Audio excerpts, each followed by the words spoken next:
Dali ng aming buhay. And to come to your presence, Lord, we know that we are not worthy, Lord. We are weak.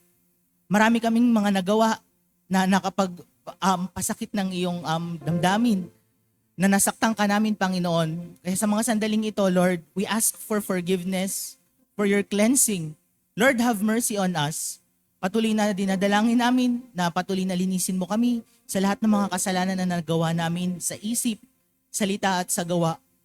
And we believe, Lord, in your word na sinabi niyo po na if we confess our sins, you are faithful and just to forgive us from all our unrighteousness, Lord. Salamat because you are a faithful God, you're a loving God, and you want us to know you more and more, Lord. And sa mga sandaling ito, Lord, we claim by faith that you have forgiven us and that you are with us, Panginoon. And maraming salamat as we continue to hear your word, as we continue to sing praises to your beautiful name, Lord. Patuloy na we welcome your presence and be in the midst of your people, Panginoon. Maraming salamat po, Lord.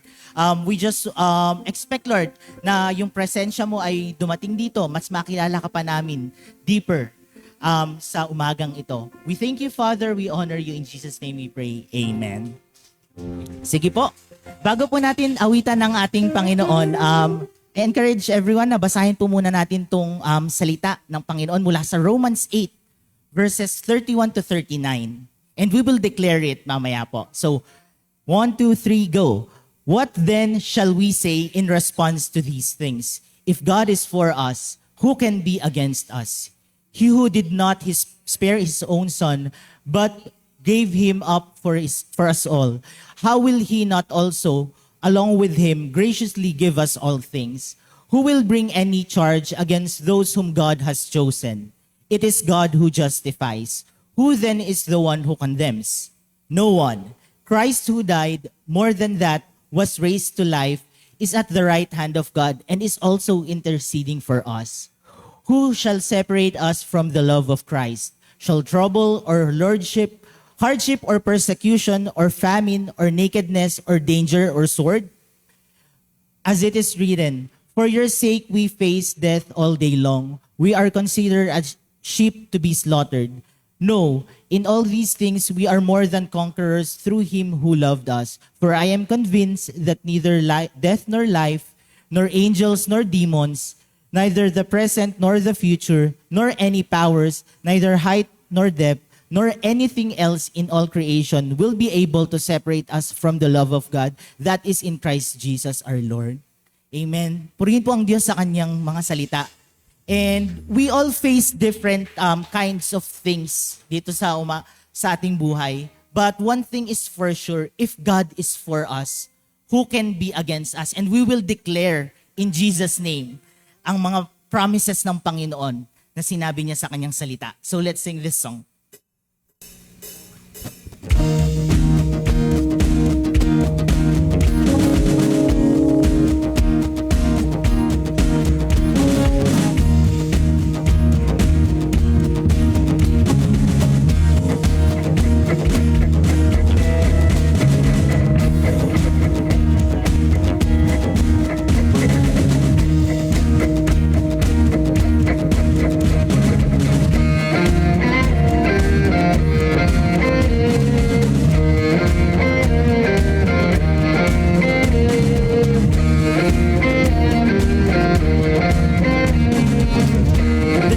God is fighting for us. God is fighting for us. God is on your side. He has overcome. Yes, He has overcome. We will not be shaken. We will not be moved. Jesus, you are here.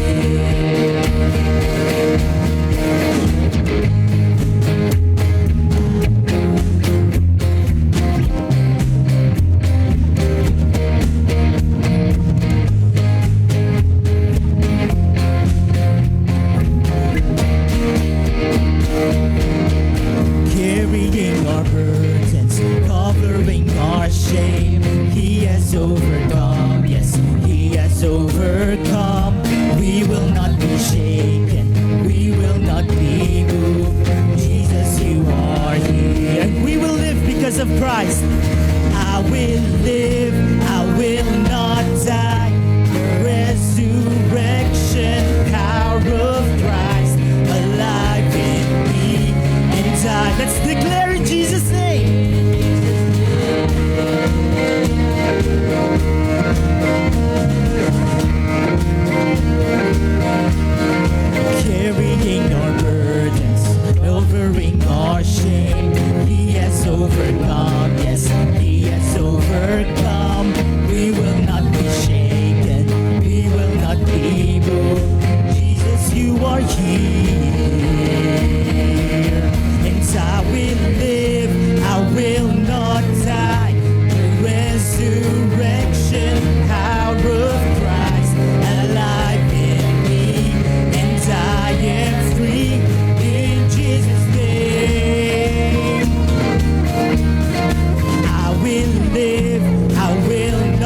Right now, we'll be declaring God is fighting for us.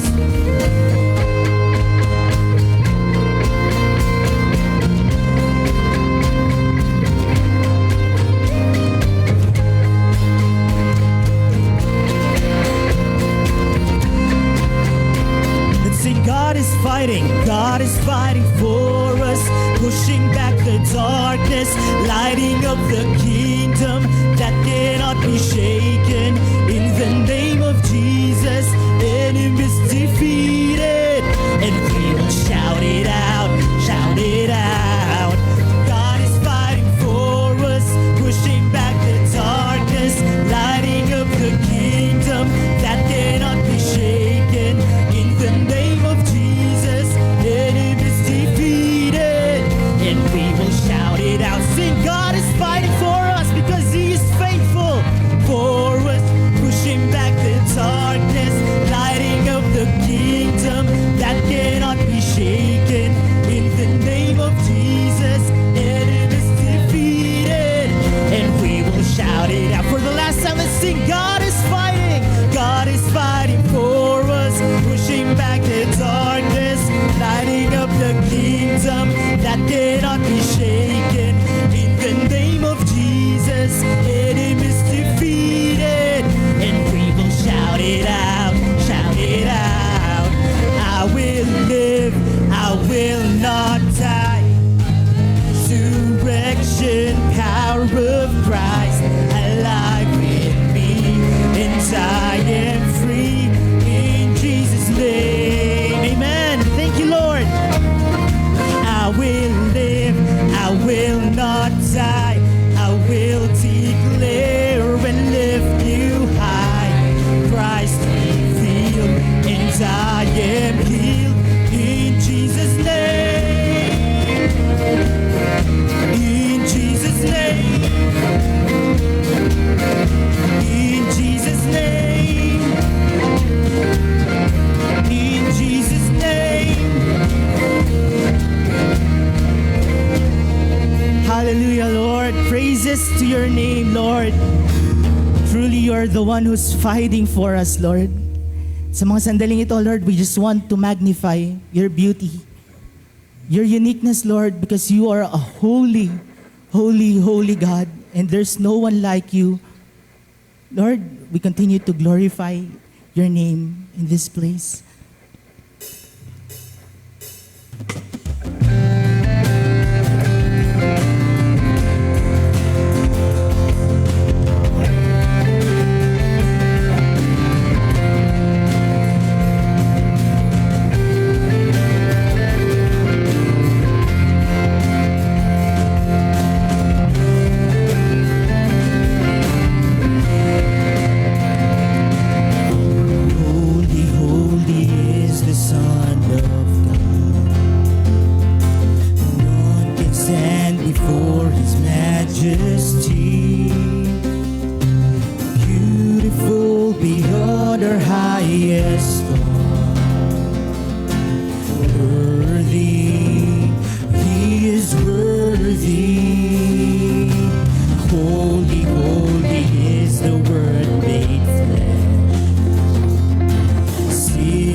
declare, holy is our God. Holy, holy, Lord Almighty, worthy is your name. Holy, holy, none beside you, greatly to be praised. Holy, holy, Lord Almighty, worthy is your name. Holy, holy, none beside you, greatly to be praised. All glory and honor, all power and praise be to your name, be to your name. For no one could rival your glory and fame. We lift high the name of Jesus. For no one could rival our God. For no one could rival your glory and fame. We lift high the name of Jesus. There's only one name, Lord, that will lift up in this place, and that is you, Jesus. For you're a holy God. Come, let's sing. Holy, holy, Lord Almighty, worthy is your name. Holy, holy, none beside. Sing again. Greatly to be praised. Sing, holy, holy are you, God. Holy, holy, Lord Almighty, worthy is your name. Holy, holy, none beside you, greatly to be praised. Yes, Lord, your name is great and it's greatly to be praised, Lord. Words are not enough, Lord, to describe how awesome, how magnificent you are, Lord. But we know, Lord, one thing's for sure, that you are a holy, holy, holy God, and there is no one like you, Father. And we continue to lift your name in this place. We welcome your presence in this place. Be glorified, Lord. Be magnified in this place. And we want to hear your word this morning, Lord. This we pray in Jesus' name. Amen.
Yes. Ayan po, good morning po sa bawat isa. Bago po tayo maupo, tayo po'y bumasa po sa ating banal na salita ng ating Panginoon. Pag-uusapan po natin ngayong umaga ay Galatians chapter 6 verses 1 to 10. Babasahin ko po sa English, then basahin ko uli siya sa Tagalog bago po tayo manalangin. Sabay-sabay po natin itong basahin. Galatians 6, 1 to 10. Brethren, if a man is overtaken in any trespass, you who are spiritual, restore such a one in a spirit of gentleness, considering yourself, lest you also be tempted. Bear one another's burdens, and so fulfill the law of Christ. For if anyone thinks himself to be something, when he is nothing, he deceives himself. But let each one examine his own work, and then he will have rejoicing in himself alone and not in another. For each one shall bear his own load. Let him who is taught the word share in all good things with him who teaches. Do not be deceived. God is not mocked. For whatever a man sows, that he will also reap. For he who sows to his flesh will of the flesh will reap corruption, but he who sows to the Spirit will of the Spirit reap everlasting life. Let us not grow weary while doing good, for in due season we shall reap if we do not lose heart.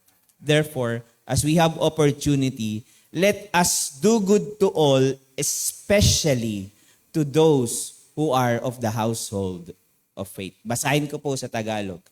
Mga kapatid, kung may isa sa inyo na nahulog sa pagkakasala, kayong pinapatnubaya ng Espiritu ang magtuwid sa Kanya. Subalit gawin ninyo iyon ng mahinahon at mag-ingat kayo, baka kayo naman ang matukso. Magtulungan kayo sa pagbuhat ng pasani ng bawat isa. Sa gayong paraan ay matutupad ninyo ang kautusan ni Kristo.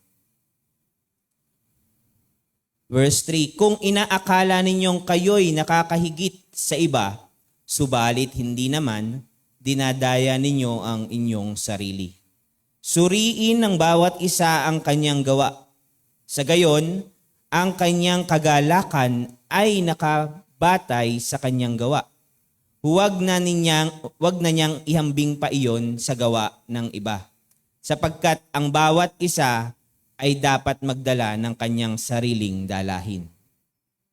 Verse 6, ang mga tinuturuan ng salita ng Diyos ay dapat magbahagi ng lahat ng magagandang bagay sa mga nagtuturo.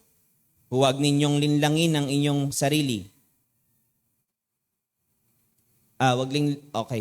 Verse 7.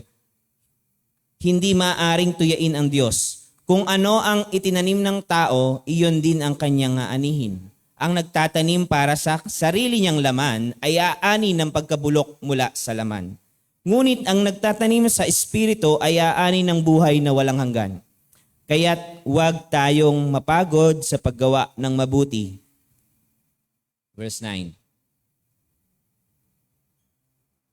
Sapagkat pagdating ng takdang panahon tayo ay aani kung hindi tayo susuko.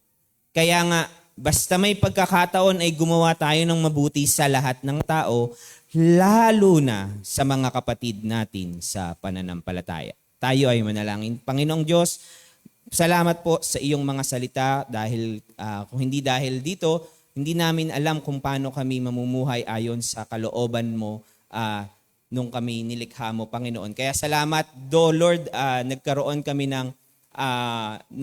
ng pagkabagsak ang mga tao, kaming lahat. Pero dahil sa aming Panginoong Hesukristo, nakita namin ang pag-ibig mo nung niligtas kami. Pero hindi lang yon, nakita namin na si Jesus Christ pala ay nagmodelo ng panibagong humanity na kailangan naming sundan. At dahil dito, Panginoon, as your children, as a new creation in Christ, mas naintindihan namin, Panginoon, what it means to be a human, what it means to be a child of God.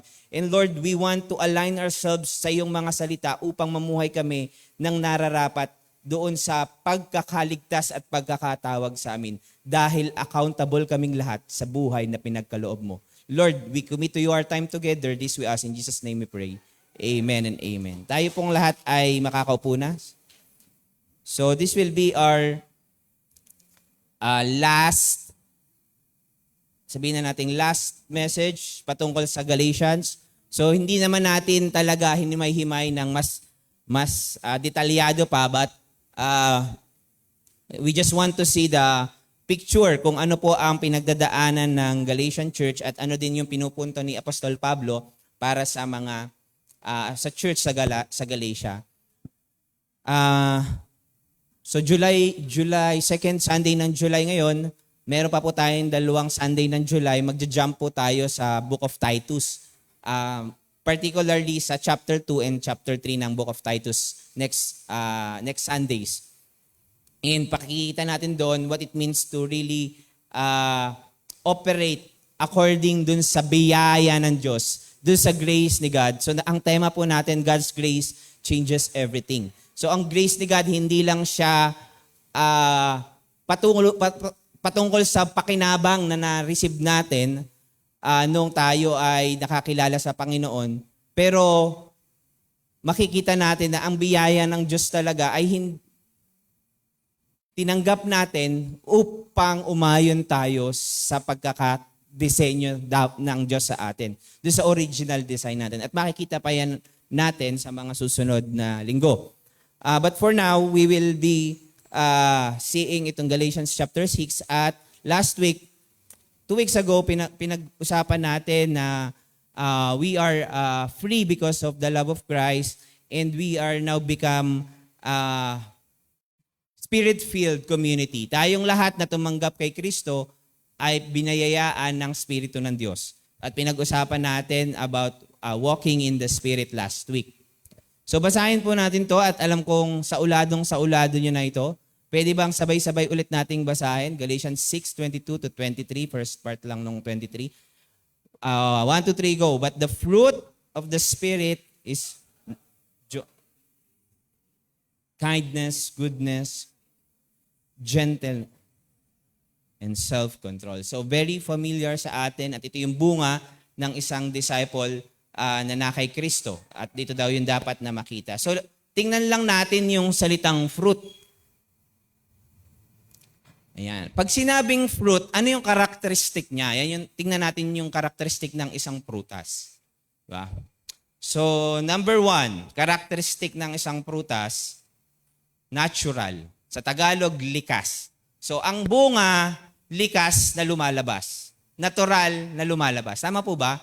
Nakakita na ba kayo ng puno ng langka na pinagpawisan para lang lumabas yung bunga niya? Nakakita ba kayo na pigang-piga yung langka para lang palabasin? Walang ganon, di ba? Walang puno na pinilit yung kanyang sariling lumabas yung kanyang bunga. Tama po ba? Ibig sabihin, ang isang bunga po ay lumalabas. I mean, yung literal po na bunga. In due season, mamumunga ang isang puno. Tama po ba? Hindi niya yun ipipilit na ilabas. So yun ang nakita natin sa Book of Galatians na dinidil ni Pablo na ang pag-operate dapat natin ay sa spirito, hindi sa performance. Dahil ang prutas ay kusang lumalabas, hindi pinipilit. Tama po? So nag-a-agree kayo. Pangalawa, ang prutas ay noticeable, nakikita, kapansin-pansin. Diba? Napapansin nyo po ba itong nasa kanan nyo? Malapit na yan, no? Kita nyo ba? Yan. Yung puno ng makopa, tapos na eh. Pero wala siya. Kikita natin, di ba? So ang bunga, nakikita. Nakikita kung walang bunga at makikita kung mayroong bunga. Tama po ba? So, alam natin na ang isang puno ay may bunga kasi makikita. Hindi pwedeng sabihin ng puno, namumunga ako, dapat nakikita ng iba. Correct? And pangatlo, it nourishes. Nagpapalusog, nagiging pagpapala sa iba. Kaya ang bunga, pinamumunga para makinabang ang iba. Sino ditong nakinabang nung mangga dito? O, pinagpaalam naman yun eh. Lumawit kasi sa bakura natin eh. Nalaglag pa, di ba? Ang hirap ng linisin pagka, no. In short, yung bunga, binubunga siya para pakinabangan ng iba. Correct? So, nag-nourish siya ng iba. Ito, malapit na rin ating pakinabangan. Pero pinagpapaalam naman po natin yan. Gusto ko lang bigyan ng illustration. Naintindihan po ba natin? So, ang bunga ng Espiritu pala sa ating mga buhay, natural na lumalabas. Dapat nakikita ng iba at dapat nagiging pagpapala sa iba. Paano natin malalaman? Yan yung pag-uusapan natin ngayon. So, in Galatians chapter 5, verses 25, sabi dito, if we live in the Spirit, let us also walk in the Spirit. Since we live by the Spirit, sabi sa NIV, let us keep in step by the Spirit. So ito yung illustration na pinakita sa atin last week ni Pastor Volter, hindi dapat sala, hindi dapat kung saan-saan, kundi kung anong lakad ng tatay, ganun din ang lakad ng anak. Keeping in step. Hindi siya pwedeng lumagpas, hindi siya pwedeng humuli. Ibig sabihin nun, yun yung keeping in step with the Spirit.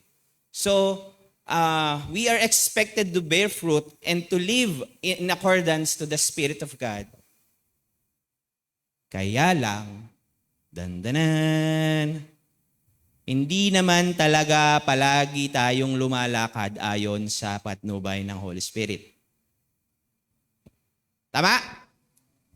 Hindi naman talaga lagi tayong nasa Spirito. Ibig sabihin, hindi tayo laging lumalakad in accordance sa Holy Spirit, although kahit alam natin na nasa atin ng Spirit, kinoconvict tayo, pinaprompt tayo to live holy lives, pero we sometimes really don't want to walk in step with the Spirit. So anong kailangan nating gawin? Anong dapat nating gawin kung ito yung ating problema? Sinong ina-acknowledge dito na hindi naman talaga lagi kayo naka-align sa walk ng Spirit. 'Di ba? Ako, maraming pagkakataon, 'di ba?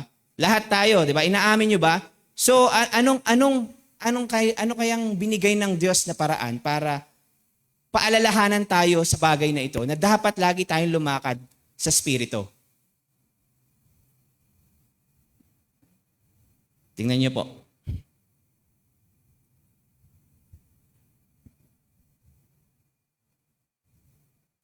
Ano pong word yan? Yan. Dito papasok ang accountability. Kaya ang title ng ating mensahe, Disciple ako, accountable ako.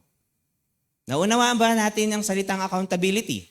Pagka naririnig nyo sa amin dito sa pulpito or sa mga leaders nyo, do we really get the meaning of it?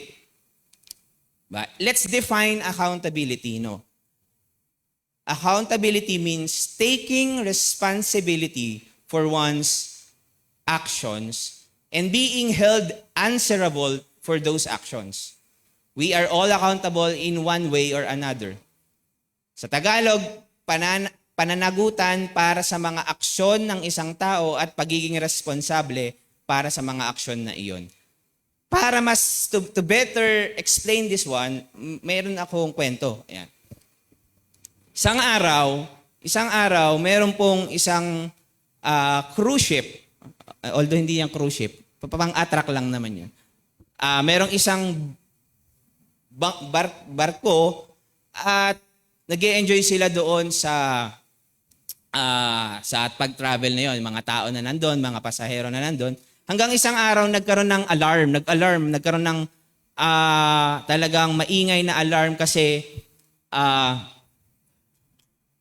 parang merong nakita sa barko na nagkaroon ng problema.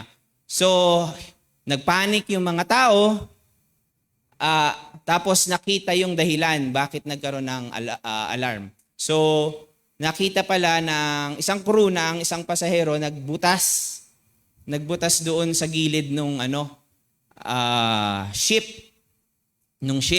So, mag-a-alarm nga siya at dahil binutasan yung gilid ng ship. So, nung kinonfront siya ng crew, ganito po ang tanong, bakit mo ito ginawa? Sabi nung pasahero na nandun sa area niya kung saan siya nakapwesto at binutasan niya yung gilid nung barko, sabi niya, bakit ba nagbayad naman ako dito ng ticket para sumakay dito ko? Gagawin ko kung anong gusto ko. Wala kayong pakialam na gawin ang gusto ko since may nagbayad ako para sumakay dito.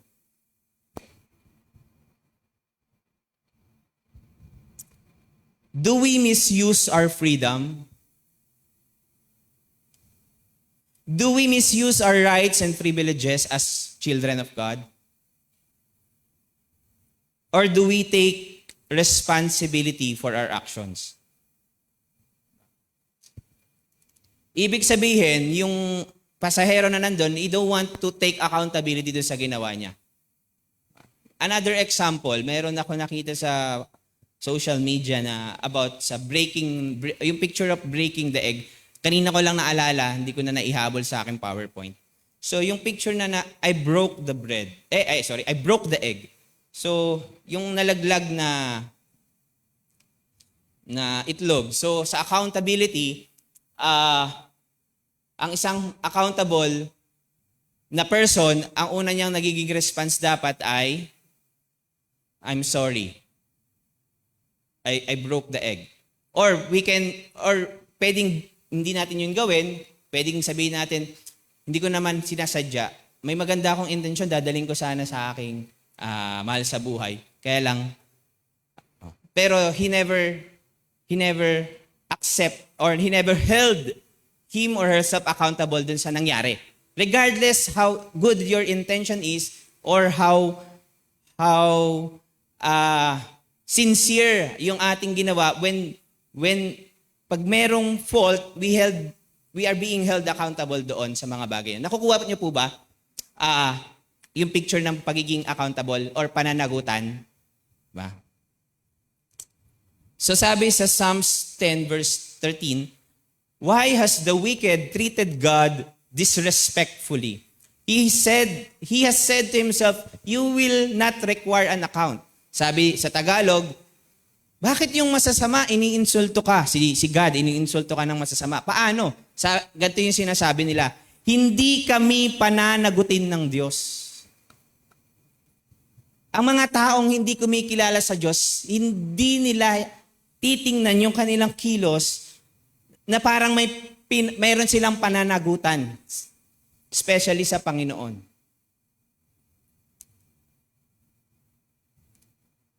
A person who is not in relationship with Christ will never see him or herself accountable. First to God, then second to the body of Christ. Pag-uusapan natin mamaya later on yung in the body of Christ. Pero ang sabi ni Jesus sa Matthew 12 verse 36, but I tell you, sinasabi ko sa inyo, that every careless word, every one of it, that men shall speak, they will be held accountable on the day of judgment. May pananagutan tayo sa lahat pala sa context, lahat ng salita na binibitawan natin. Yun yung sabi ni Jesus. So in short, meron pala tayong pananagutan regardless whether or not you believe in God. Kaya masarap po maging atheist eh. Wala akong pagsasubmitan ng aking ikikilos. I mean, wala namang God eh. Walang standard ng right and wrong. So, walang magiging basis kung ako yung tama o mali. So, I can do whatever I want. Wala naman akong pananagutan eh. Pero kung totoo si God, mananagot tayo. At mas doble ang accountability sa ating mga Kristiyano na sinasabing na-receive natin yung new life in Christ. And yet, we neglect to live a life that is worthy of His calling. So, again, ang title ng ating pong message, sabihin nyo nga sa katabi nyo, disciple ako. Yan. Ito po ang tatlo nating pag-uusapan. Disciple ako, accountable ako. Una, accountable ako sa paglakad ng may kabanalan. Pangalawa, accountable ako sa paggamit ng kaperahan. At pangatlo, accountable ako sa kapatiran sa simbahan. Di ba nag-rhyme? Tagal ko inisip yan eh. Hirap pala mag-ganon.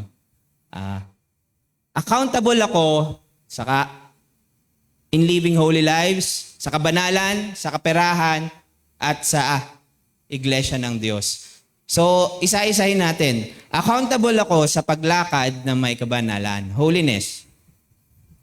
Verse 1. Brethren, if a man is overtaken in any trespass, sa ibang translation, caught in sin, you who are spiritual, restore such a one. Mga kapatid, kung may isa sa inyo na mahulog sa pagkakasala, kayong pinapatnubayan ng Espiritu ang magtutuwid sa Kanya. Clarify ko lang po yung you who are spiritual. Di ba? Diniscuss yan ni Pastor Voltaire last Sunday. Hindi to yung parang pa-levelan ba ng sino yung mas spiritual and all. Delikado yan. Mamaya makikita natin kung bakit. Pero ang pag sinasabing spiritual dito, ikaw na who are keeping in step with the Spirit. It doesn't mean you who are the leader or the pastor ang mag-restore sa kanya.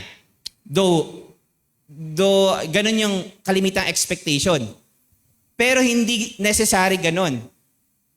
Kung kayo ay spiritual, kahit kayo ay hindi pastor, at nakita nyo ako na nagkamali at nahulog sa kasalanan, you can restore me. Hindi siya sa posisyon, mga kapatid. Yung mga spiritual na tao na nakaka-discern ng mga bagay-bagay dahil nasa pangunguna siya ng leading ng Holy Spirit, we can do it. So, yun po yun. Hindi po ito kung sinong nasa posisyon. Though we expect, ganun yung expectation, but hindi yun sabihin na nating standard. So, anong point dito? Accountable tayo sa ating paglakad ng may kabanalan. Dahil ang sabi dito, ang spiritual person, kung kayo ay lumalakad sa spirito, i-restore ang isang taong nahulog sa kasalanan. So sa accountability, napakahalaga pala na i-confront talaga ang kasalanan. Whether malaking kasalanan o maliit na kasalanan, it doesn't matter. Kasalanan pa rin. Kaya mahirap ang accountability eh. Dahil i-confront. Madali ang fellowship, madali ang meeting together. Pero sabi natin, disciple ako, accountable ako. So, sa accountability, big deal ang pag-address sa mga kasalanan. Pero, hindi basta-basta confront, kundi with love.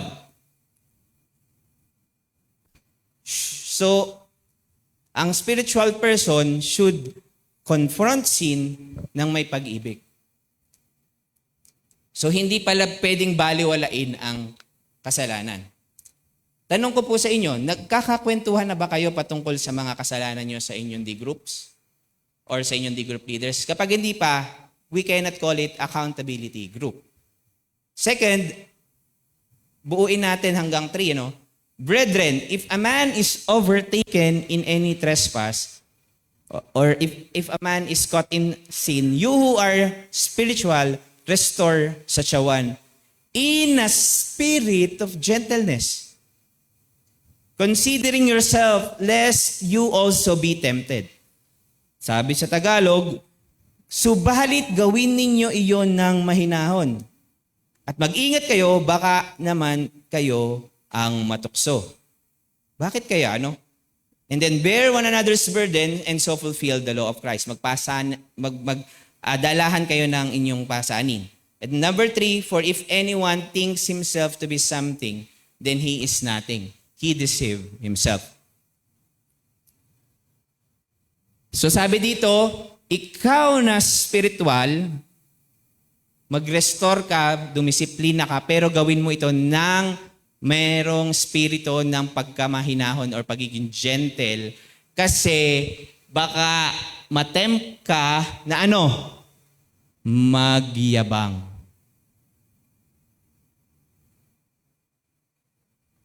Baka matempt ka na buti nga sa'yo kasi ganyan ka. Oops, hindi po ganun mga kapatid. Ang sinasabi dito, ganun dapat yung posture natin dahil pwedeng ikaw yung nandun sa sitwasyon niya. Tumulong ka, pumasan ka ng burden, pero wag mong isipin ang sarili mong mataas kaysa sa kanya. Kung magaling ka sa area na to, tulungan natin sila. Bumagsak sila dito sa ganitong area, tumulong tayo, pero wag dating ipagmalaki. Mahina sila sa area na to. Mahina sila sa pag-handle ng finance. Mahina sila sa sabihin na nating bumabagsak sila doon, nagkakabaon sa utang. Tulungan natin sila. Pero wag mo ipagmalaki na magaling ka kaysa sa kanila. Wag mong sabihin sa kanan ang ginagawa ng kaliwa. Parang ganun ba? So, kaya may ganitong instruction si Pablo, kasi ayaw naman na nilang pakialaman yung mga bumabagsak eh. Kaya nga ang sabi, pumasan kayo. Kapag kasi may spiritual pride, ayaw na natin mo kailaman sa mga feeling natin, mga makakasalanan. Ayaw na natin bumaba doon sa quote-unquote level nila. Pero hindi po yun ang sinasabi ng Panginoon eh. If you are really spiritual, restore such one in the spirit of gentleness. Do the discipline, but at the same time, be gentle because pwedeng magkaroon ng spiritual pride. Holiness issue pa rin, both side, Both side. Kaya mahirap yung position ng leadership. Hindi ka lang para basta dapat magaling sa Biblia at alam ang kino-quote ng verses. Napakahirap. Mamaya makikita nyo kung bakit. Pero kailangan gawin. Because ito yung accountability. So we need to do discipline pero with the spirit of gentleness. At verse 4, sabi dito, but let each one examine his own work and then he will have rejoicing in himself alone and not in another. Sa Tagalog, suriin ng bawat isa ang kanyang sariling gawa. Sa gayon, masisisiyahan siya kung mabuti ang kanyang ginagawa nang hindi inihahambing ang sarili sa iba. So sa pagre-restore pala, actually itong verses 1 to 4, ang ina-address nga dito hindi yung bumagsak, yung magre-restore. Susuriin natin ang bawat isa doon sa sariling gawa at wag ihambing ang sarili sa iba.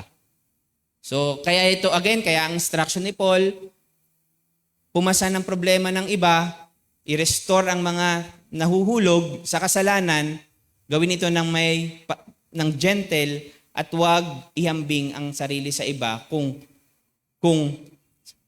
sila'y bumagsak at ikaw ay quote-unquote spiritual. Again, ito yung problema sa Galatians dahil naging performance-based sila, they play by rules, so gumagaling sila sa pagsunod doon sa mga sinet na standard, kaya akala nila spiritual sila. Yun po yung nagiging and I hope na-gets nyo dahil sa serye natin, dugsong-dugsong naman siya. So to summarize the point, in accountability, kailangan magkaroon ng restoration pero do it with humility. Wag ihambing ang sarili sa iba para mapagtagumpayan yung self-righteousness. So sa accountability pala, i-confront natin ang sin. At ang isang taong bumagsak at nag-struggle sa kasalanan, dapat i-admit, dapat magpa-confront. Kasi kahit tumulong ang isang tao na may pag-ibig, kung ayaw mo namang i-confront, wala din yun. Wala yung accountability. Hindi mangyayari yung accountability. Ba? Pwede naman pumasok sa discipline, pero ang isa ay walang pag-ibig, hindi nangyayari yung gustong accountability na gusto ng Panginoon. So both side ay dapat mangyari. And both side ay issue ng holiness. So ang verse 2, balikan natin yung verse 2, sa accountability dapat pala magpakialaman tayo ng buhay. Tama ba? Magpakialaman tayo ng buhay. Sorry sa term, pero yung word lang na be concerned. Ito yung pinanggagalingan ko doon sa word. Bear one another's burdens and so fulfill the law of Christ. Magtulungan kayo sa pagdadala ng pasanin ng isa't isa. Lumabas ito sa konteksto ng confronting sin. Pag sinabing burden ay marami tayo nasa isip. Merong isang may sakit, meron siyang burden, tulungan natin. Tama po yun. Pero sa konteksto ng holiness ang pinag-uusapan. So tulungan natin ang bawat isa na maging banal sa harapan ng Diyos. Yun pala yun. Tulungan natin ang pasanin. Sino dito ang kailangan ng tulong sa paglaban sa kasalanan? Yan ang pinakamahirap na burden, mga kapatid. Napakahirap niyan. Kaya kailangan natin ng tulong ng bawat isa. Kung hindi niyo po kailangan ng tulong, I don't know whether you're perfect already or you don't want to deal sin in your life. You want to keep it, you want to continue doing it. So, pero ito po yung accountable po tayo dito. Mga kapatid, accountable tayo. Ngayon, jump tayo, verse 2. May binabanggit na burden, pero sa verse 5, bago pala doon, sinabi dito, kailangan pala tayong maging burden bearer. So, ang instruction po, carry one another's burden. Ang sinabi ng Panginoon, ni Paul, carry one another's burden, hindi, pasanin mo, pastor, ang burden ko. Pasanin ng mga pastor ang burden ng mga miyembro. Ang sinabi dito, magpasanan kayo pare-pareho. Magtulungan kayo. Pero hindi lang ikaw ang tinutulungan, tumulong ka din sa iba. Ganun yung relationship na accountability. Imagine niyo si Paul, ang dami niyang problema, sumusulat siya sa church. Nakakulong siya kung ano-ano nung pinagdaanan niya, pero pumapasan pa rin siya ng burden ng mga simbahan. Amazing. Sino dito yung may problema pero ayoko na muna sa church, kailangan ko munang iproseso ito. Hindi naman ako pinakikinggan ni Pastor Voltaire. Pero ang attitude dito, be a burden bearer. Lahat tayo may burden. We are not entitled na pasanin nyo ang aking burden. Hindi dapat pala ganun yung attitude. Kahit may burden tayo, ang attitude natin, lalo na pag di-group meetings. Pag di-group meetings ba, ang attitude ba natin, kailangan umattend kasi lagot ako. Baka makita absent ako. Gusto ko lang mapakita na lagi akong present. Or pagka nag-meet tayo every Sunday, every fellowship, every di-group meetings, every one-to-one, meron ba tayong posture na, paano kaya ako makakatulong sa burden ng aking kapatid? Excited akong i-meet sila dahil gusto ko silang ipag-pray. That's the attitude, that's the posture, that's the attitude. Kung wala man pumasa ng burden nyo sa church, although na-feel nyo ganun, pero hindi nyo naman kinonfess, so ang hirap din pasanin ng iba. Pero na-feel nyo ganun, walang perfect church. If you felt like that, it's okay. Sabi ni Jesus, come to me, all of you who are heavily laden. That's the point. Kaya kaya nating Kaya gumagaan yung burden natin kasi may malalim tayong relasyon sa Panginoon. Kaya pag na-meet natin yung ibang tao, hindi na ang focus natin, sinong magdadala ng problema ko? Ang focus natin, meron kaya akong pwedeng problemang dalahin para makatulong ako sa aking kapatid. So be a burden bearer. But at the same time, each of us shall bear our own load. Yan. Medyo nahirapan ako ng konti dito. For 2 weeks na din siya pinag-aaralan. Ang sabi ni Pablo, magpasanan tayo ng pasanin ng iba, but at the same time, pasanin natin yung sarili nating pasanin. Sa ibang mga translations dyan, parehas lang yung burden at saka burden.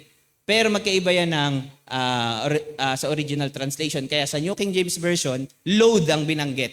So, pero sa Tagalog, halos parehas lang siya. Tingnan niyo po. So verse 2, magtulungan kayong magbuhat ng pasanin ng bawat isa. Ito pala.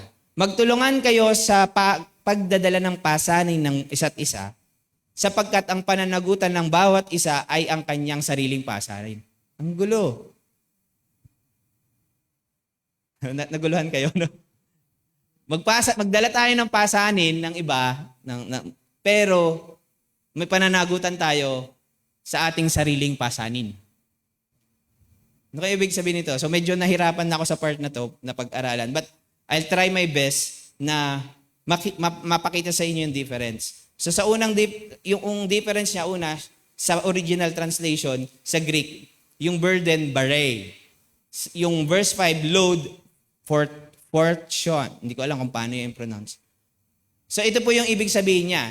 Yung burden, something unreasonable, extremely heavy, or otherwise too much for one person to carry. Yung sobrang bigat na hindi kayang buhatin ng isang tao. Parang yung kotse, kaya ba yung buhatin ng isang tao? Hindi, kailangan ng napakarami. Kahit nga 10 tao, hirap yan buhatin. Ganon, yun yung ibig sabihin ng burden. Yung load, backpack. A soldier's pack. Standard cargo na dinadala ng isang tao. Ordinaryong backpack or soldier's pack nga ang nakalagay. So kaya natin yung backpack, no? Magdala ng backpack, pero hindi natin kaya magbuhat ng kotse. So yun yung difference niya. So what principle ang pwede natin tingnan dito? So ang pag sinabing burden, ito yung bigat na may kinalaman sa personal and external significance. Yung nakasalalay dito yung life and death. Yung patutunguhan ng isang tao. So pasanin natin yung bigat ng bawat isa kasi nakasalalay dito, it's either life or their eternal destiny. Nakukuha niyo po ba? Pero yung load, ito yung individual burden na hindi mo pwedeng ipasa. Mamaya ako bibigyan to ng konting explanation. Hindi mo siya pwedeng ipasa. So, anyway, sige, punta na nga po tayo. So parang example, yung bigat na dapat tayo mamumuhay ng may love, joy, peace, patience, kindness, goodness, gentleness, and self-control. Yung mabuhay ng kamukha si Kristo, sinong kaya yung mag-isang gawin? Mabigat yon. Ako, kailangan ko nga sinin niya. Minsan nagiging Holy Spirit na nga siya eh. Kasi, may mga bagay na hindi ko nakikita sa sarili ko. Kaya pag bumulong si niya, feeling ko may talagang yung presensya ng Diyos eh. Kasi may mga bagay na siya lang nakakakita. May mga flaws ako na siya lang ang nakakakita at nakakaalam. Kaya kailangan ko yun. Kasi mabigat yun. Pag hindi ko yun napagtagumpayan, lagot ako kay Lord. I'm not saying na mapapanish, but I'm saying accountable ako kay Lord. Yan. Yung struggle, pag sinabing burden, may mabigat kang pinagdadaanan talaga. May consequence yung sin mo, ang bigat-bigat. Gusto mo makaalis, hindi mo kaya makaalis. Kailangan mo ng tulong ng iba. Or a moral requirement. So yung karakter, yung mga bagay na kailangan ng tulong ng iba para tayo ay maging lumakad sa kabanalan. So mabigat ito. At kaya napakahalaga nito sa accountability dahil hindi natin kayang mapagtagumpayan ang bagay ng walang accountability. So pag sinabi namang load, ito naman yung personal holiness mo. Diba? Hindi mo naman siya pwedeng i-transfer. Pastor, ipag-pray mo naman ako para lumago ako. Pero hindi na ako magpe-pray kasi pinag-pray mo na ako. Pastor, ipagbasa mo naman ako ng Bible. Hindi na ako magbabasa ng Bible kasi pastor, nababasa ka naman ng Bible. Nakuha nyo? May mga personal tayong responsibilidad na kailangan nating pasanin na hindi mo pwedeng sabihin, kasi si pastor hindi nag-pray sa akin, kasi si pastor hindi nagbasa ng Bible para sa akin. No, you are personally accountable sa iyong sariling spiritual growth. At the same time, kailangan mo rin ng tulong ng ibang pumasan ng mga bagay na hindi mo kaya. Nakukuha nyo yung difference ng load and burden? Ano pa? Burden. We are to wash one another's feet. Hindi mo, kailangan mong ipahuga, yun yung sinabi ni Jesus, diba? Kahit malinis na tayo dahil kay Jesus, sabi ni Jesus, though you are already clean because of the words that I have spoken to you. Pero magugasan kayo dahil as we walk in this world, nadudumihan yung paa natin. So kailangan natin na may maghugas ng paa para luminis tayo continually. So in short, we are to help one another to live holy lives. Yun yung trabaho natin. Accountable tayo na i-check ang bawat isa. Nagpapacheck na ba tayo? Minsan, mahirap maging discipler kasi we are all commanded to teach them to obey.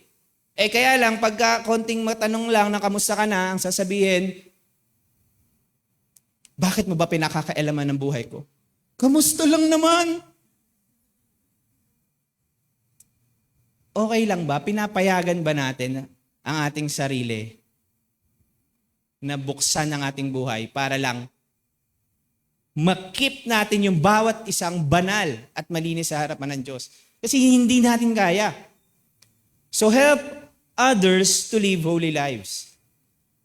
Load, we are individually responsible for our own choices. Yes, we are accountable sa bawat isa, but at the same time, responsibilidad pa rin natin ang maging lumakad ng may kabanalan. Hindi pwedeng sabihin na, kasi kulang yung turo ni pastor, kasi ganyan, hindi ako na-meet.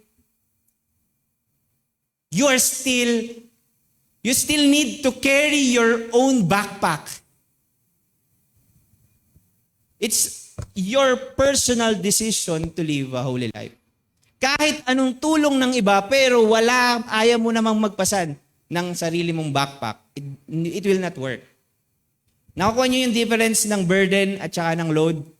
So, yan. Disciple ako, accountable ako sa paglakad ng may kabalalan or holiness. Napakahalaga pala nun. We don't just attend church. We check one another if we are really walking in the Spirit, if we are really living holy lives. Number 2, accountable tayo sa paggamit ng kaperahan or finances. Naku, patay. Wala namang kaming narinig na pera dito. Sa verse. Baka sabihin, prosperity na yung pinapasok ni pastor, ni Kuya RJ, ang prosperity. Wala namang kaperahan. Tingnan po natin, verse 6. Let him who is taught the word share in all good things with him who teaches. Sa Tagalog, ang lahat ng pagpapalang tinatamasa ng mga tinuturuan, dapat nilang ibahagi sa mga nagtuturo sa kanila ng salita ng Diyos. Nagulat ako kasi hindi ko alam na, dito ako napatapat sa text na to. Nagulat ako habang tinaaral ko siya, meron palang ganito. Kaya, ako ang nagtuturo ngayon. So, dapat pala, ang sinasabi dito, yung tinatamasa nyong pagpapala, dapat binabahagi nyo sa mga nagtuturo. Now, let's again, context, yung mga kaklasmate ko dyan. ang Galatian church, bumalik, tinuruan sila, may false teaching na pumasok sila. Kinuha yung kanilang sabihin na nating loyalty para ma-entice sila na pumasok sa Judaism nung mga na-penetrate doon. Di ba? Yun po yung napag-usapan natin. So, sabi ng mga ilang commentaries, bakit inaddress to ni Paul? Di ba doctrinal yung tinuturo ni Paul and then practical. Tapos bakit may ganito? Bakit nagkaroon pumasok siya sa patungkol sa pagbabahagi sa kanilang mga nagtuturo sa kanila. Ang sabi ng iba, dahil nabago ang kanilang pananaw patungkol sa pagiging generous, dahil bumalik nga sila sa law, tinigil nila yung kanilang pagsuporta sa kanilang mga teachers, sa kanilang mga pastor, sa kanilang mga leader doon. Kaya ina-address ni Paul na huwag niyong kalimutan ang mga nangunguna sa inyo. So ito po yung pinanggagalingan ni Pablo. Kasi bakit bigla siyang pumasok dito? Diba? Ayaw na nilang maging ayaw nilang magpasa na ng burden. Kung iniwanan nila yung kanilang teacher, kanilang pastor, na walang-wala na dahil pumasok na sila sa panibagong religion o religion ng mga Hudyo, nakakalimutan na nila yung pag-ibig talaga at kaya yun yung pino-point out dito fulfilling the law of Christ. So, sabi sa verse 7 and 8, do not be deceived, God is not mocked, for whatever a man sows, that he will also reap. For he who sows to his flesh will also reap corruption, but he who sows to the Spirit will of the Spirit reap everlasting life. Huwag kayong padaya, hindi nyo maaaring hamakin ng Diyos sapagkat kung ano ang tinanim ng tao ay siya ring niyang aanihin. Sapagkat ang nagtatanim ng mga bagay upang bigyang kasiyahan ang masasamang pagnanasa ng laman ay aani ng kapahamakan. Subalit ang nagtatanim upang bigyan ng kasiyahan ang Espiritu ng Diyos, mag-aani ng buhay na walang hanggan. So in short, ang point ko dito, hindi itong verse 6 kasi baka sabihin nyo magkaroon ako ng bias dito dahil ako nagtuturo ngayon. Pero bahala na po kayo doon. Pero ang point ko dito, si Pablo, concerned siya sa church kung paano nila ginagamit yung resources. Ina-address niya kahit yung paggamit ng resources, hindi lang doctrinal ang pinag-uusapan. So kapag, tanong ko lang po sa inyo, may nakikwentuhan na ba kayo ng mga tao when it comes to your finances? Do you ask your mentors? Do your mentors check on you also? If you're doing your tithes, if you're giving your tithes and offering, but nag-uusap na ba kayo doon? Di ba? Napag-uusapan niyo ba kung may problema ba kayo sa mga utang and all? Ino-open niyo ba yung mga bagay na ikabagsak niyo dahil sa maling paggamit ng finances? Yung mga ganun ba? Kasi kasama yon sa accountability. Nakuha niyo ba? Ang point ko dito, si Paul, concern siya. Hindi lang sa spiritual, even sa financial condition. Kasi yung finances is also sometimes nagiging gauge sa kondisyon ng ating spirituality. Nakukuha niyo ba?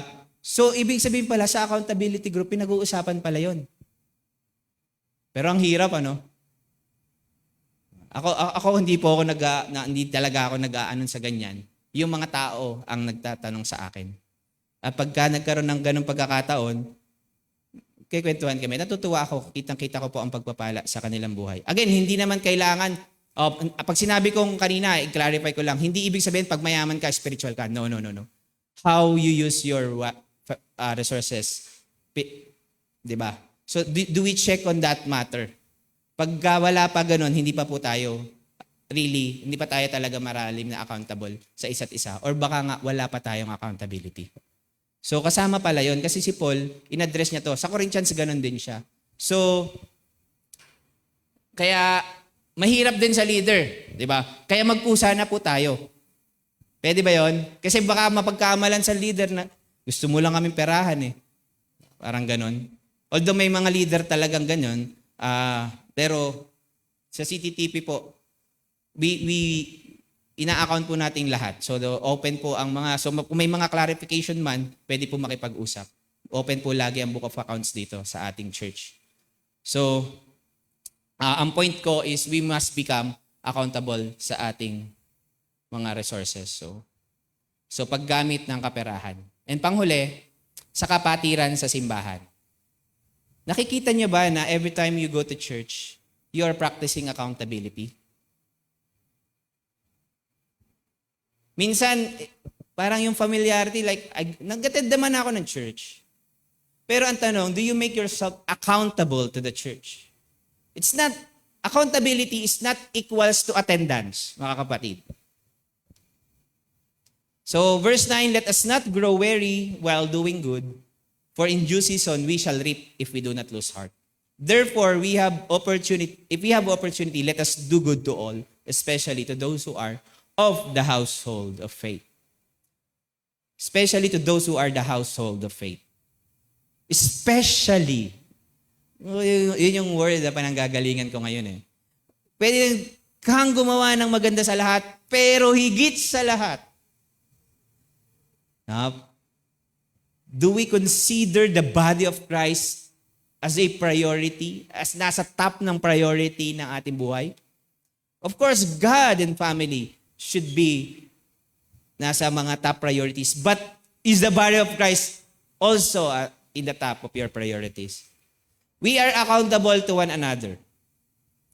When we believe in Christ, God not only placed us into Christ, hindi lang niya tayo dinala kay Kristo, kundi dinala rin niya tayo sa katawan niya, which is yung church.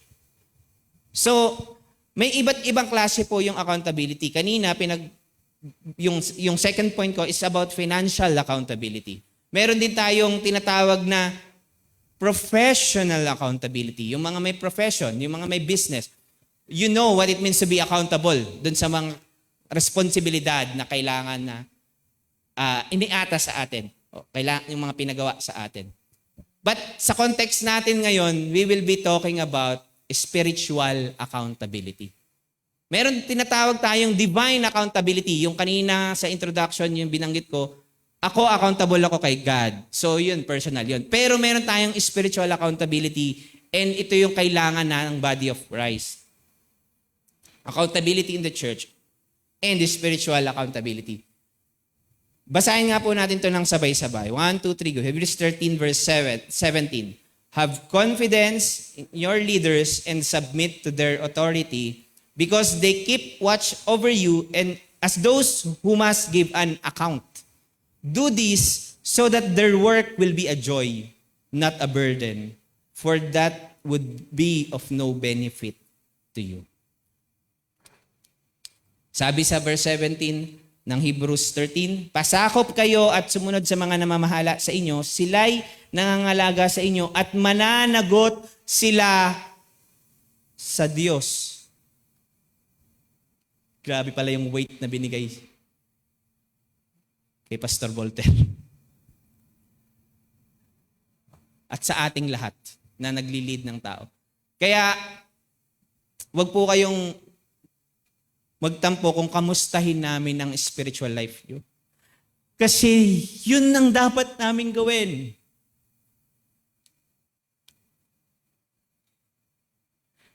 Kasi mananagot kami. Mga leaders, do you just do Bible study? Pero hindi naman nag-uusap. Oo, mahalaga pag-usapan yung word, pero pinag-uusapan nyo ba kung lumalapat yung word sa buhay? Kailangan po yung i-check. Pero again, you need to carry your own backpack. If you don't want to submit to that kind of accountability, you will be accountable to God. So, but as leaders, we are accountable to check. So, your accountability group. Kamusta yung involvement nyo sa inyong accountability group? Therefore, confess your sins to each other and pray for each other so that you might be healed. In-instruct ni God na i-expose natin sa bawat isa yung ating mga kasalanan. I'm not saying naman na bulalas natin, pero I'm saying if nandun na tayo sa level na talagang we can confess to each other at makapag-pray tayo sa ang mga ating struggle, then nagkakaroon pala ng healing. Nagkakaroon ng healing. Diba? Meron po ako napanood na sermon ni Francis Chan. Ang title is Living a Quiet Life. Ang ganda po niya. Bihira pa ako mag-endorse pero ang ganda niya. And ang pinopoint out niya, bakit ganun ang tao, ang hilig i-post yung mga righteous works sa social media. Yun yung konteksto niya. Post. Kwento ng magaganda.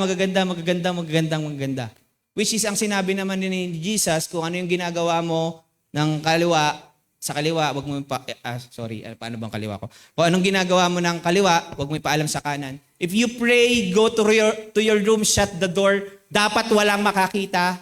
Pag nag-fast ka, maghilamos ka, dapat pag humarap ka sa tao, walang nakakaalam. Pero ang instruction ng Bible, ang ipaalam mo yung sins mo. Kaya natuwa ako sa sinabi ni Francis Chan, baka pwede magkaroon ng Kristiyano ng Sinstagram.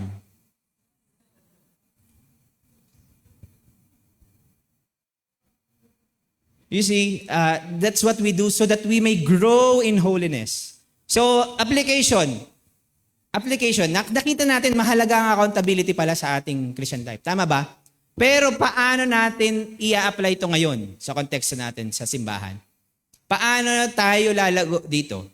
So we can check, are we really into accountability? Kung hindi pa, let's start to be accountable to one another. Or kung nandun na tayo, sige pa, ituloy pa natin. So ito yung mga practical na application na dapat nating gawin. Application to grow in our accountability. So magtatapos na po tayo. Una, commitment, be available. Alam naman natin yung word na commitment, kaya lagyan natin ng practical. Magpakita ka.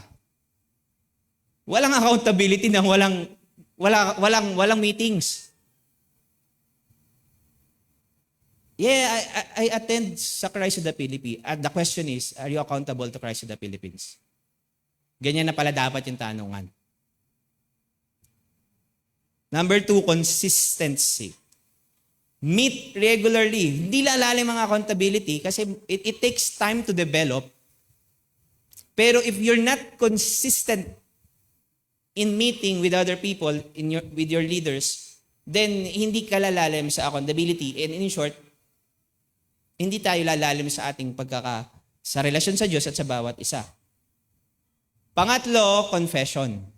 Be vulnerable. Pwedeng nagmi-meet nga tayo, pwedeng available nga tayo, pero anong laman ng pinagsasasabi natin? Do we expose the reality of the condition of our spirituality? Or do we just expose the things that we know about the Bible at mga ginagawa natin para sa Diyos? Kwentuhan tayo ng mga ginagawa nating magaganda sa Diyos, but we don't really expose the condition of our spiritual life. We need this. And, meron naman, ang galing mag-confess, pero ayaw magbago. Correction. Apply change if necessary. Na-confess ko naman But do you hold yourself accountable? May mga pinag-uusapan ba kayong para ma-transform, para magbago? Kasi ang goal naman, we become like Christ. So kung mag-confession at wala, di ba sabi ko po, we confess sins in order to die to it. We don't just confess for anything. Wala lang. But we want to die. That's why we confess it. But we need to apply change if necessary. And panghuli, contribute. Get involved. Carry a burden. Carry a burden. So, simple naman, kaya naman. Naiintindihan naman yung application, tama ba? So, bear one another's burden. Ang sabi dito, so fulfill the law of Christ. Yun pala yun. Paano natin ilalove yung neighbor natin? Sa Galatians 5, yan yung pinag-uusapan na eh. Yan yung diniscuss ni Paul. And so fulfill the law of Christ. Ano ba yung law ni Christ? If we are follower ni Christ, sabi ni Jesus, if you are my disciples, you will keep my commandments. And ano yung commandments ni Christ? Ano yung law ni Christ? Matatagpuan po siya sa John chapter 13, verse 34 to 35. Sabay-sabay nating basahin. A new command I give you, love one another as I have loved you. So you must love one another. By this, everyone will know that you are my disciples if you love one another. Dito, lumabas yung word na disciple. Nakakonect siya sa talagang intention natin to really obey the command of Christ, which is to love one another. And minodelo niya yun nung una pa man. Minodelo na niya yun nung una pa man. So, in conclusion, accountable ako, kaya involve ako. Involve ako dahil nagmamahal ako. Ulit, accountable ako dahil nagmamahal ako. Nagmamahal ako dahil disciple ako. Disciple ako, accountable ako. Malinaw ba? Let's all stand and may I ask the worship team na hello sa ating song.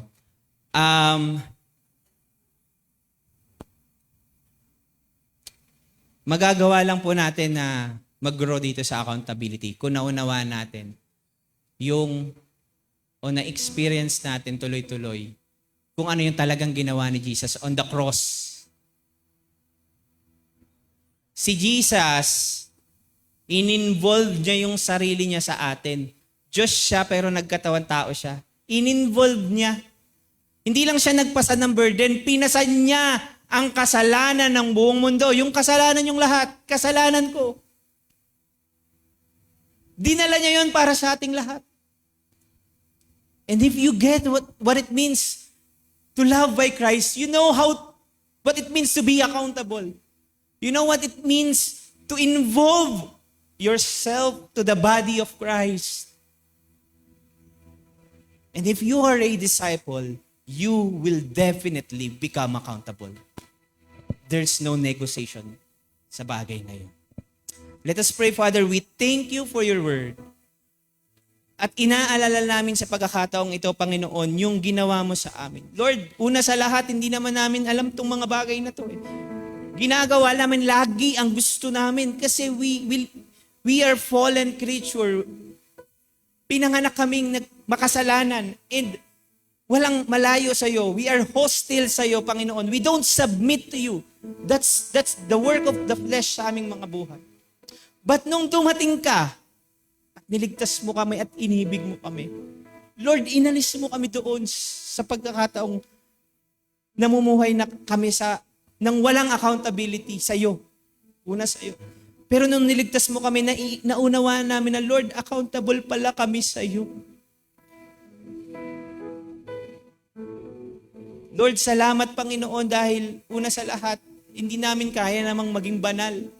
Kaya dumating si Jesus Christ para pabanaling kaming lahat na narito.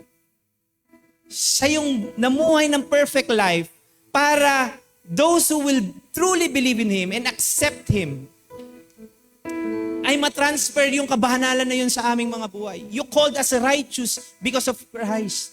And from there, we can now live a holy life.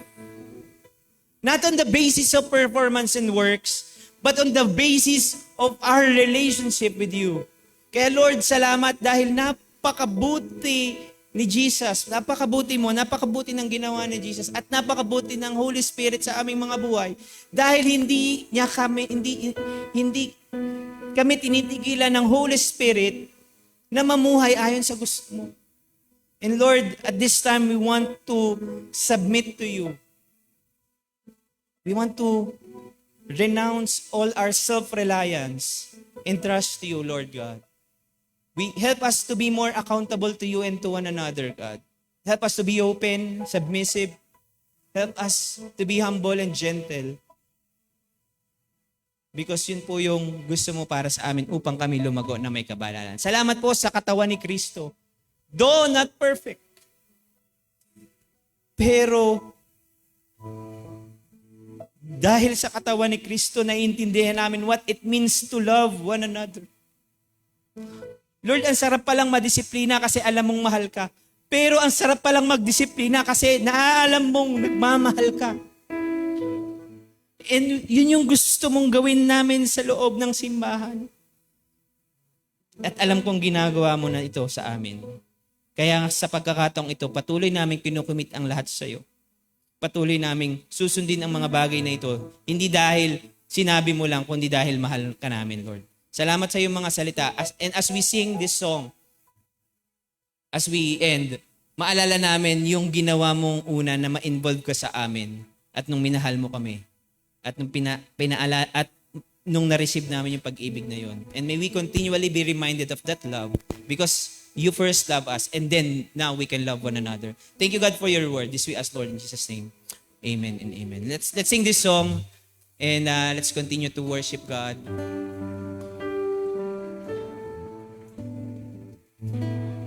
You love me. Sing. When I was so unlovely.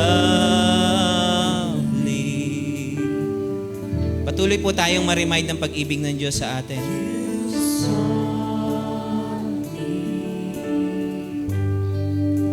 When I was lost, you showed me how much you really love me. When you brought me at the highest cost. There's no greater love than this. There's no greater love than this, that a man would give his life for a friend. There's no higher sacrifice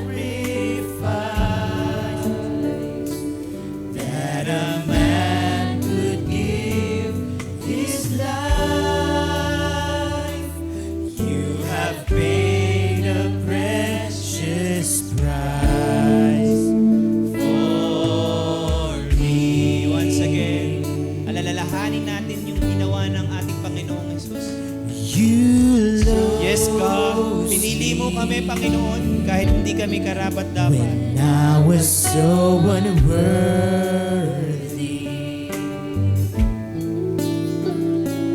you cleansed me with your own blood. You clothed me with righteousness and mercy, and you crowned me with your steadfast love. There's no greater. There's no greater love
You have paid a precious price for me.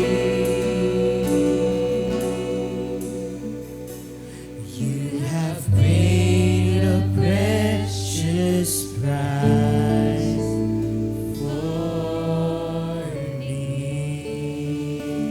Yes, God.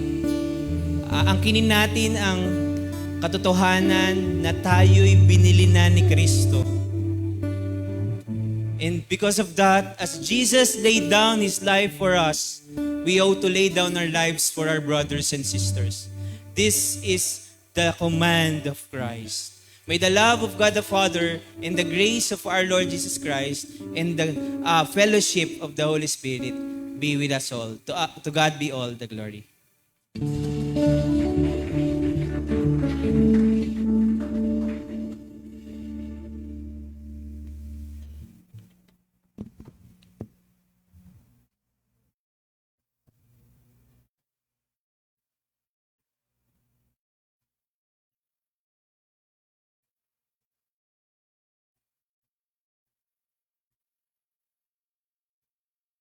Praise.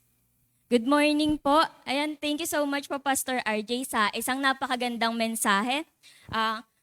Ayun naman po, pwede po bang sabihin niyo ulit sa inyong mga katabi, disciple ako, accountable ako. Ayan, thank you po. Ayan. Ngayon naman po, dadako na tayo sa ating few announcement po. Una po ay Women Ministry Meeting. Short meeting after ng service. Ito po ay regular meeting monthly ng Women's Ministry every second Sunday of the month. Second naman po ay yung sa ating PGL po. Again po sa lahat ng hindi pa nakaka-attend at interested na mag-join sa PGL 22 at sa mga susunod pa, maaari pong magpalista kay Sister Nina. For PGL 22, 5 slot lang po ang pwede at ito po ay gaganapin sa Davao. Mag-share po kami ng further details soon. Kung hindi man po kayo available ng PGL 22, magpalista pa rin po kayo para ma-note na po para sa mga susunod pa. Ang third announcement naman po ay IGM Youth Retreat Fundraising. May tinda po ulit kami na ice candy and popcorn. Ang ice candy po namin ay hindi po yan yung updated na edit. Pero ang ice candy po na tinda namin ay mango flavor and ube po. 10 pesos po yung ube and yung mango naman po ay 15 pesos. Meron din po kaming tinda na popcorn, 20 pesos po siya. And thank you so much po agad sa mga bibili po mamaya. Ayan. Sa fourth announcement naman po namin ay tinatawagan ko po si Ate Rhea and si Daniel po para sa IGM Special Offering.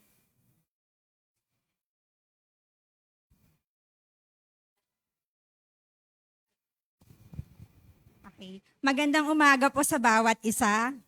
So ayan, ngayon naman po ay dadako tayo sa paghahamon para sa ating darating na IGM Youth Conference. So 9 days to go na lang po ay magsisimula na ang ating ever first run ng Youth Conference na headed by IGM, and tayo si Pastor RJ po and sa atin niya po ang na-assign to really coordinate itong program na ito. And with that, last week po, kung napakinggan nyo din po yung challenge sa atin ni Pastor RJ na talagang meron tayong pangangailangan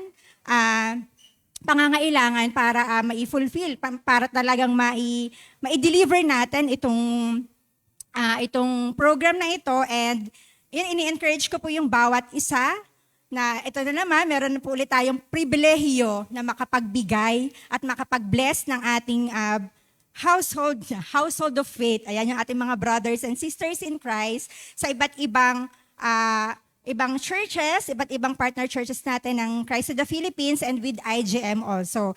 And actually, kahapon po nung sabihan ako na, Ate Rhea, can you challenge our congregation to give, ganyan, to support itong program na ito.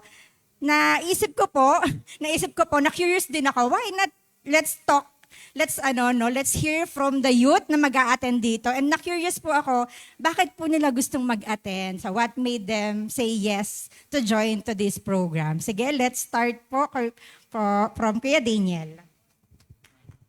Yan sabi po ni Ate Rhea, kahapon, ano daw po yung nagpayas sa akin. Iniisip ko kung ano nga ba. Kasi parang, wala naman pong parang sinabi po sa amin na kasali po kami doon sa youth na kasali po kami sa slot. So pero parang di po kami literal na tinanong na gusto mo ba talaga? Parang nandun na po kami sa listahan na kasama. So yun, pero dahil naman doon, okay lang naman po kasi yun nga po, wala naman po dahilan para humindi sa youth camp. Parang ang hirap po humayap ng dahilan para humindi sa youth camp, mas madami pong dahilan para umuo. And bukod po doon, sayang po yung slots. Alam ko, and yun nga, calling din po yun ni God sa mga kabataan din na, kasi yun po yung opportunity din po kasi yun to grow tapos para matuto po, mas matuto pa po and matuto po sa experience din ng mga ibang kabataan. At saka para din po to practice socializing din sa mga ibang kabataan, lalo na po sa mga kapatid natin sa Diyos. And yun po yung gusto ni God na nakikihalubilo po tayo, nakikipag-fellowship po tayo sa sa kapatid natin sa Diyos. So, yun lang po. Thank you kay Daniel. So ngayon naman po ay pakinggan natin si Ate Jamila. Ayan. Sa akin naman po, kaya rin po ako nag-yes. Like, syempre, same po na sinabi ni Daniel na limited lang din po yung slot na makakasama sa youth camp. So, ayun, nung napili po ako or nung napasama po ako, parang, naging matik na po talaga siya sa sarili ko na Jame, sasama ka talaga. Kasi ayoko pong mamiss yung opportunity na naibigay po sa akin. And I know po na calling nga rin po sa akin ni God yon. And also, may mga requirements nga po na kailangan din yung mga candidate na makakasama. And praise God po talaga na napili pa rin po ako kahit na parang ako mismo sa sarili ko may mga lie ako na nasasabi na hindi ako tiwala sa sarili ko kung deserve ko ba talagang mapasali doon. Kasi nga po, limited lang yung slot. So napaka-grateful na po ako na napasama ako doon. And I know po na pagbubutihan ko po na dahil naka-join nga po ako and excited na rin po ako kung ano yung mga matututunan ko po sa darating na youth camp. Yan lang po. Thank you po. Ayan, praise God po. So ayan, lalo po akong na-excite, no? Na-excite na po at mapakinggan ulit sila after ng IGM. So, yeah. So, ayun po. And ayun talaga, in-encourage ko po yung bawat isa to really let's have this wise decision talaga na mag-invest sa kaharian ng Diyos. Ayan, sa pamamagitan ng pag-i-invest sa work ni God para sa mga kabataang ito. And ayun nga, no, sinasabi po sa Matthew 6:20. Di ba may pa-memory verse naman ako? Okay, Matthew 6:20. Ayan, sa halip, mag-ipon kayo ng kayamanan sa langit, kung saan walang naninirang insekto at kalawang, at walang nakakapasok na magnanakaw. Ayan, amen. So yan, no, looking for the safest and wisest investment, invest na. Pasensya na, nadadala ko po yung pagiging sales ko. So ayan, maraming pong salamat. Alam ko po na nangungusap ng Lord sa inyo. And with that, I request po yung ating basket and you can freely offer yung inyo pong support para sa ating youth conference. Marami pong salamat and to God be the glory.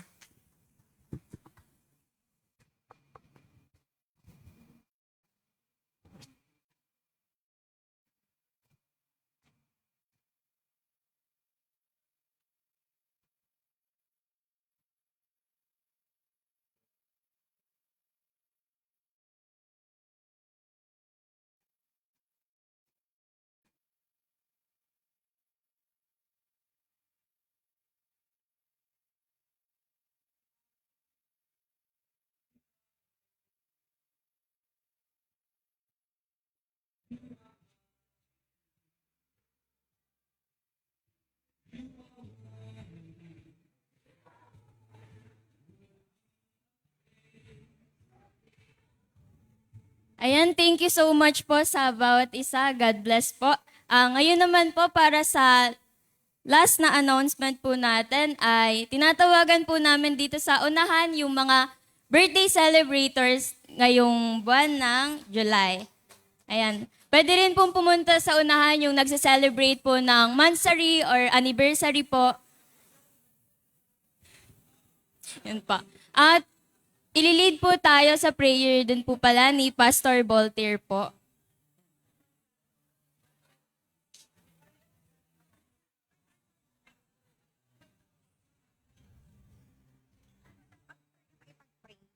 After ng prayer sa dito. Tapos announcement pa yung mga yung D group, yung D groups po, yung joint meeting, D groups na lang. D groups po nila pastor ko ating magay atin yan. Ay, okay. Yung D group nilang apat, mga ating mga pastor and wife, Okay. ay meron meeting mamaya after. Sige, talaga pong kagalakan ng bawat isa na nagkaroon ng dugtong ng buhay, yung ating mga kapatid. At hindi lang buhay, kundi buhay na punong-puno ng kaugnayan ng Diyos. Kasi baliwala naman ang buhay kung wala ang kaugnayan ng Diyos. So tayo po'y tumayo at tayo manalangin para sa kanila, whether it's birthday, anniversary, or anything that they would like to thank God for bringing them to the next level or next step in their lives. Tayo po yung manalangin. Ama naming Diyos, narito po kami sa iyong harapan.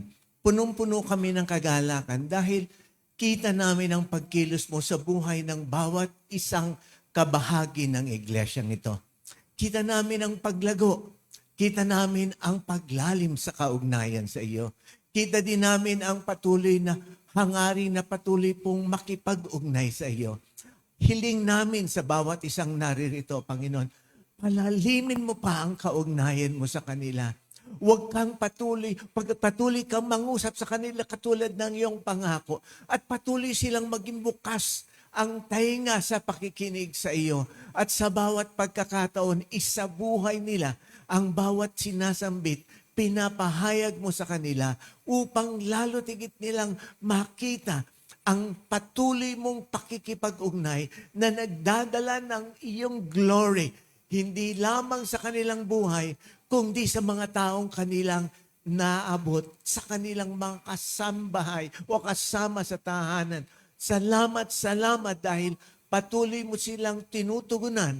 Una sa kanilang pangangailangan sa kalusugang spiritual, kalusugang material, kalusugang emosyonal.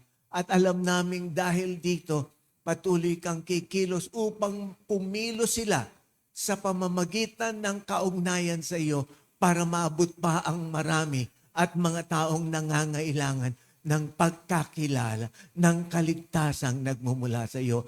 Basbasan mo sila ng patuloy na pagpapaalala sa kanilang sa iyong hangarin sa kanilang buhay na sila'y magkapagdisipulo, makapagpahayag ng iyong salita upang maidating o mag-journey ang kasamahan nilang mga taong kinaugnay sa pagsunod sa iyong kalooban.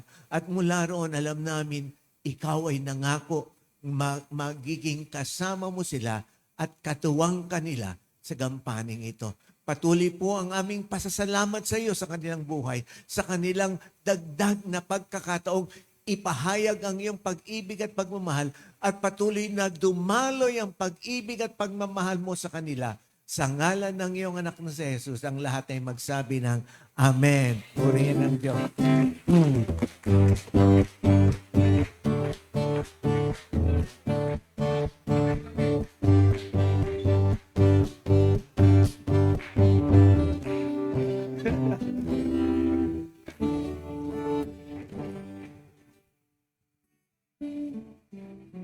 Yan, thank you so much po, Pastor. Meron pa daw po palang pahabol na announcement. Last na po. Sa handle daw po nila, Pastor Voltaire, Pastor RJ, Ate Nina, and Ate Maloy, may D-group daw po kayo after ng service. Thank you po. And pwede na rin po pala tayong dumaos sa ating small groups po. Pwede, mas maganda po na may iba't ibang ages po yung kasama sa small groups. Youth, young adult, or adult po. Yun lang po. Thank you po. May timer po pala tayo. 15 minutes po yung allotted time po. Thank you po.